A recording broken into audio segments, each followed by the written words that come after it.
The other interesting batch of materials we've been getting, which is the ones that we've been disclosing more recently, are those emails that she tried to delete or otherwise hide from the American people, because I've never been convinced that they, quote, were deleted, even when they said they were deleting them, because I just don't believe that really happened.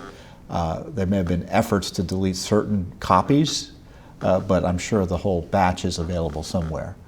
But that being said, the FBI has said that they've only been able to recover 5,000 of the 33,000 or so that she, quote, deleted.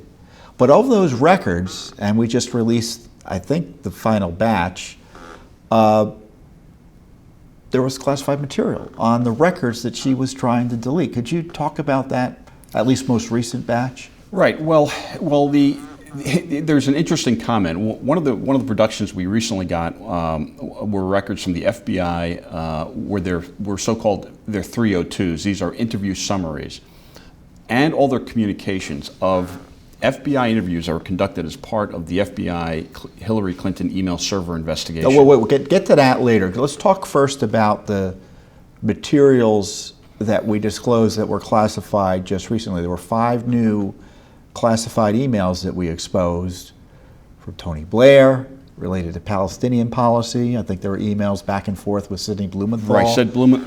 Sidney Blumenthal, Tony Blair. They were talking about Northern Ireland, I believe, among those, as well as the Middle East conversations about the Middle East. Yes. Well, we've seen this. There were literally thousands of emails were classified, at least at the confidential level that we know about. But there were also, many hundreds at the secret level, and then you had, dozens perhaps at the top secret SAP level. So Hillary Clinton told us and assured us that she knew everything that was government related was turned over, when in fact the FBI found records that were government related, namely secret, that were not turned over. Yes. So it wasn't all, when we don't get personal, we don't want her personal material. Right. When we do the Freedom of Information Act, we're asking for government records. Right. So when she says it was all personal, first of all, they were all technically government records, but specifically, there were topics that were government related and classified. So she was deleting classified material. Now, my guess is that training requires you to protect classified material and not take it off site and try to delete it. Is that correct? Absolutely. If you take classified information off of protected government systems, you're opening yourself up to criminal liability. I mean, and not to mention violations of federal regulations. But again, to my point, if you talk to anybody, and I still have friends that are senior officials in the government currently, and that are retired, retired at fairly senior levels. We all held top secret clearances. We know exactly what the penalties would be that we would confront. And this is what so aggravates many of us who worked in the national security establishment, if you will, and the federal law enforcement establishment, which is sort of obviously closely linked. That aggravates us so much is that we know what the penalties for us would be if we had done anything remotely approaching what Hillary did, and it sits, it kind of sits in our craw that she has been able to skate, and all of her aides, by the way, who also held top secret clearances, they were engaging in this as well, and they knew perfectly well what they were doing and the violations of law that they were engaging in. So we've been getting the emails, right? Through the FOIAs, the various lawsuits. And these are emails that otherwise would never have been disclosed. And even the public emails that everyone's interested in would never have otherwise been made public but for our litigation. So it's really incredible. But there's more to the story in the sense the courts want to know what happened.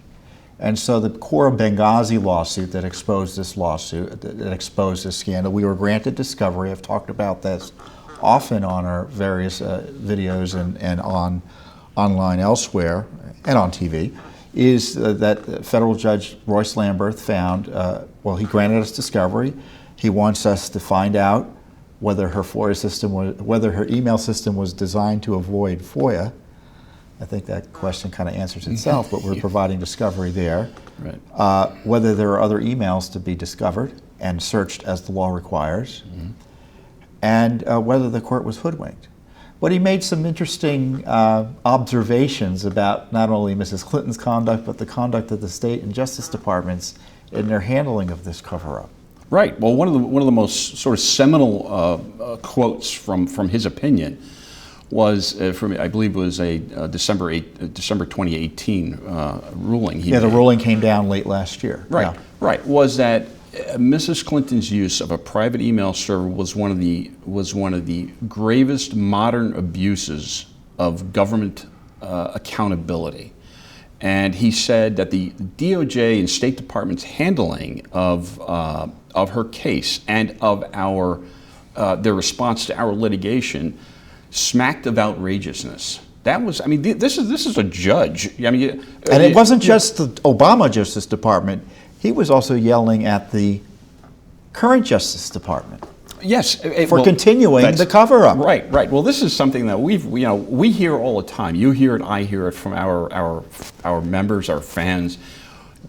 Finally, President Trump has come in. He's sort of the hero, the advocate for the right in this country. To finally do away with or reverse the outrages of the Obama administration, and yet his departments are fighting us just as the Obama administration, Justice Department fought us and the State Department fought us. That continues on. So you have to wonder, he has control of the government, but does he have complete control of his own government?